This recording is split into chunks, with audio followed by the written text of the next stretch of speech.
all the films that a former Oscar-nominated director that I worked for told me were intelligent films. But intelligent films in and of themselves are not necessarily entertaining, but I think we can actually add that label.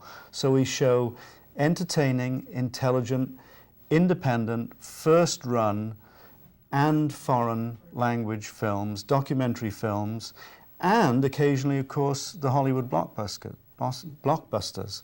And who gets to pick? We have a program manager, Scott Hord, who works from his home because he needs his concentration. And we have a booking agent in New York who brings some clout to the ordering of the films, and his name is Jeffrey Jacobs. And then I myself meet with the program manager every week, and we discuss the schedule. You'd asked me what percentage of films we show one against another, and actually I don't have that statistic for you. But I can tell you this, that what we like to do is provide the kind of film title that our customers and members want to see. So sometimes that might include a Hollywood blockbuster, and that's more likely to happen in the summertime when the audience changes from the people that are residing here in the winter and the people that are here during the summer. So you had Sex and the City in July or August, which was a big commercial film. Is that the kind of film that you would have shown at the Tropic had it been released in February or March? We might not have been able to show it. We might have wanted to show it to satisfy that segment of our membership and the general public who want to see that kind of film. But unfortunately, in the winter months, we just don't have the screen availability. Interesting, okay. And the Tropic Cinema is not just about films. There's a lot else that happens there. You're quite right. It's not just about films. You know, we offer kind of family atmosphere, if you will, a community atmosphere. So people come along, they can enjoy our beverages, you know, wine and beer, and the food. And they can take them into the theater with them, Absolutely, right? Absolutely. So people come along to enjoy those accessories that we offer to the film.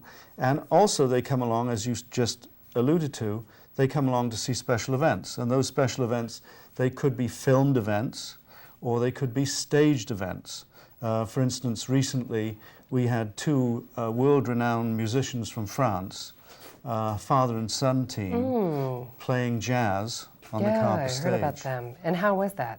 Well, it was absolutely jaw-droppingly fantastic. I mean, it was an incredible sound. These two grand pianos and a father and son team, and you can imagine how well synchronized they were, being of the same blood. It was a very exciting evening. And of course we do other things too that are more local in content, like the Robert Frost Society will be coming soon for their poetry readings. We have coming up in the future the Songwriters Festival. How interesting. Listen, I want to hear more about that, and we'll come back in just a couple of minutes. Join us to talk with Mark Slater of the Tropic Cinema.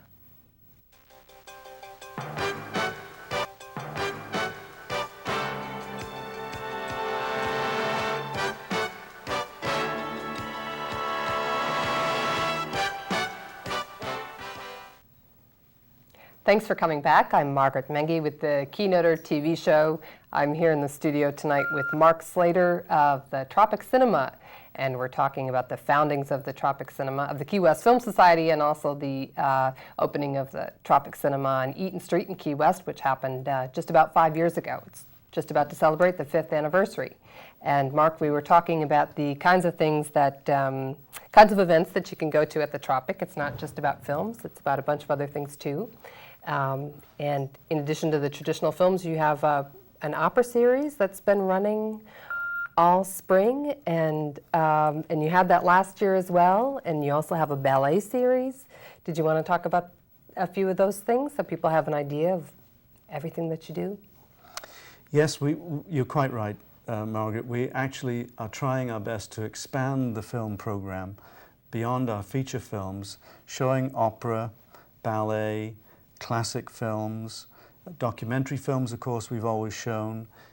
We do have special screenings as well. Like recently, we did show a Walt Disney film. It was also in partnership with Shake a Leg, an organization in Miami that's a charity encouraging children to engage themselves in water sports in spite of their disabilities.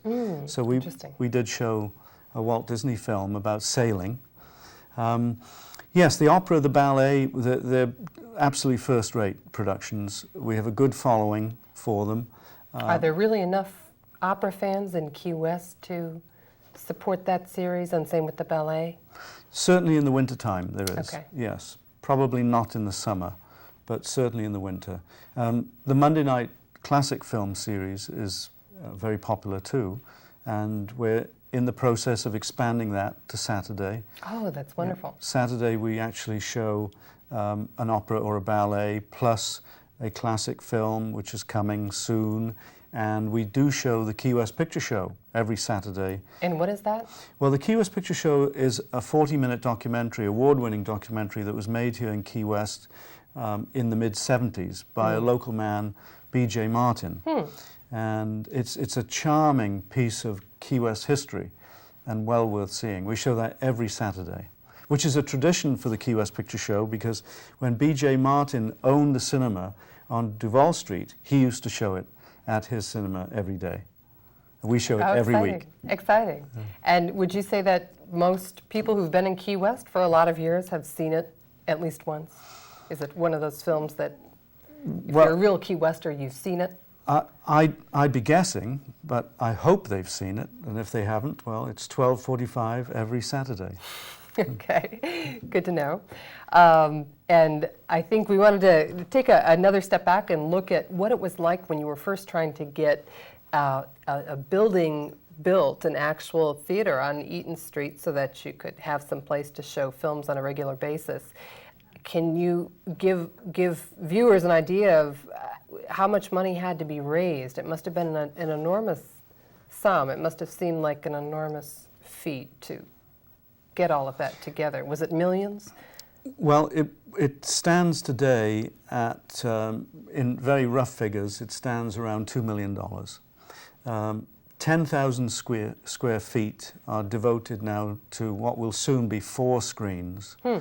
And the actual fundraising took place in the early part of this decade and the early part of this century. And you know, after the Key West Film Society started, and they found that they had customers for this quality filmed product, it evolved into what you see today. They made a determined effort, they being the board of directors, of which there are 10 on that board, who appear to work together, and I've observed them now for about the last 8 years. They seem to work together in a very friendly, amicable, and unified fashion. They're very agreeable, and out of that sort of unity evolved the idea to look for space, which was eventually found at 416 Eaton Street, look for that space, and then raise the capital to build a cinema, which they did in 2004. It was completed, and at that time I think the capital expenditure was probably around $1.5 million or more, and the addition now, the 4th screen, is adding another $400,000 or $500,000 to the value of that property.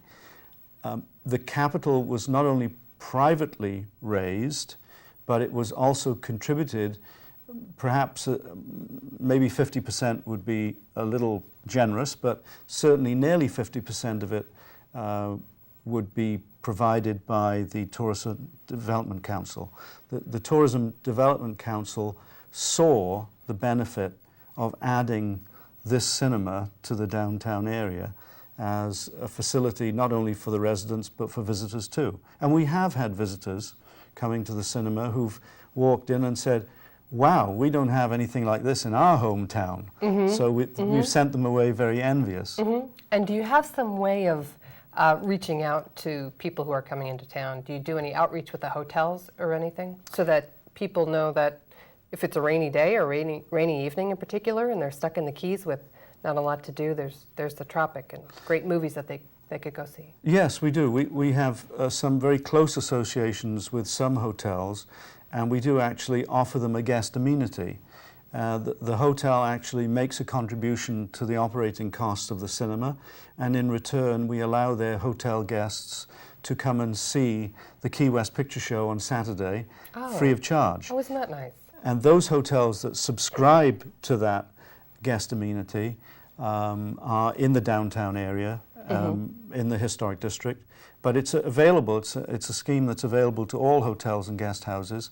If they would all like to take advantage of it, we'd love them to. And some hotels actually do give tickets away to their hotel guests as a bonus, and they come along and they see one of our fine feature films. Wonderful, wonderful. And what lies ahead for the Tropic Cinema? What are the long-range plans? The long-range plans are that we will continue to operate thanks to the generosity of the community who actually support us by coming to see the films, and they become subscriber members, which means they make a tax-deductible charitable contribution to the non-profit organization known as the Key West Film Society, and they actually keep us in business because long term we need those subscriber members to stay with us. The actual revenue that we derive from the box office is only about a third. And I want to thank Mark Slater for being with us today, and thank you for watching the Keynoter TV show. Have a wonderful night.